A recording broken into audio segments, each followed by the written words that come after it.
every single day, there's a ton of different games that release on every platform. Steam, consoles, you name it.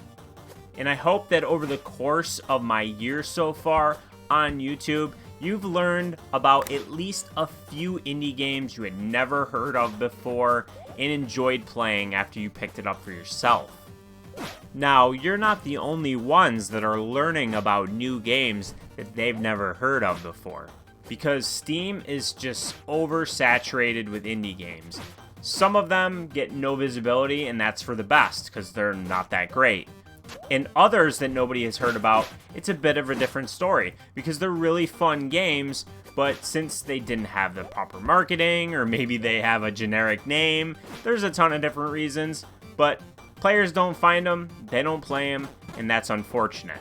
Thankfully, publishers like Ratalaika Games bring some of these titles to consoles so more players can learn about them and hopefully enjoy them. Now, with that said, Ninja 1987 is not necessarily a generic game, but it is one that is true to its generic name. And that inspiration, as you're going to see over the course of this review, is pretty clear. We're looking at the NES era of Ninja Gaiden, we're looking at Sega's Shinobi series, and we're definitely looking at the NES era of Sunsoft titles. In this game, you're going to play as a ninja, and it has the same presentation as the Ninja Gaiden games. It looks and sounds like an NES game, but it controls more like a Super Nintendo game, where you're using more than just two buttons, and then you could use either the thumbstick or the D-pad to control your ninja. You have a key meter at the bottom of the screen, which allows you to do a screen clearing like ultimate attack, but also this like multi-slash sword lunge maneuver thing, and you'll deplete your meter. Enemies drop various pickups for your health, for your key meter, for your shurikens, and your shurikens are your ranged attack that you have a ammunition counter for, so if you run out, you won't have any. These things are sometimes placed in the world, other times they're just dropped by enemies.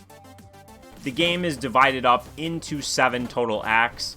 Each act is simply a single level, but there are multi-screen levels, and they go on for a decent amount of time. It'll probably take you roughly like 8 to 10 minutes to play through each act, and then once you defeat the boss at the end of that act, you'll progress to the next. I found the level designs to be really enjoyable, and what kept this game interesting for me is that each act that you progress to, they keep introducing to you new hazards and design elements, but also enemies. And they don't just restrict a certain enemy type to a certain act. They keep building upon what you've already encountered previously. So by the time you get to Act 7, there's a huge pool of enemies that you're going to be battling. And it absolutely tests your mastery of your ninja.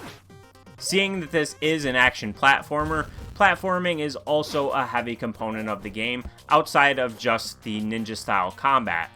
You have a double jump at your disposal, and you also can climb walls like how Ryu Hayabusa could.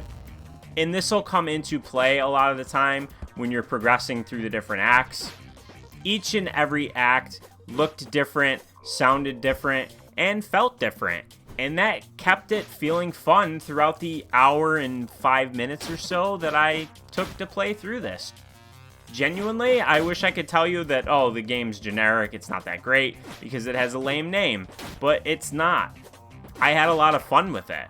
The only real complaint that I can levy at this game is that the boss fights are a little bit disappointing, because they're really basic. A lot of the bosses have just like 1 or 2 attacks, and they don't do much else. There's only 2 bosses, essentially, that have like multiple different attacks or maybe a few different phases to the fight.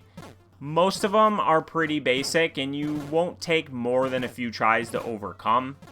Ninja 1987 is a game that draws inspiration from the past and fully understands what it was that made those games from that era enjoyable. But not just what makes them enjoyable, also what was not so great about them.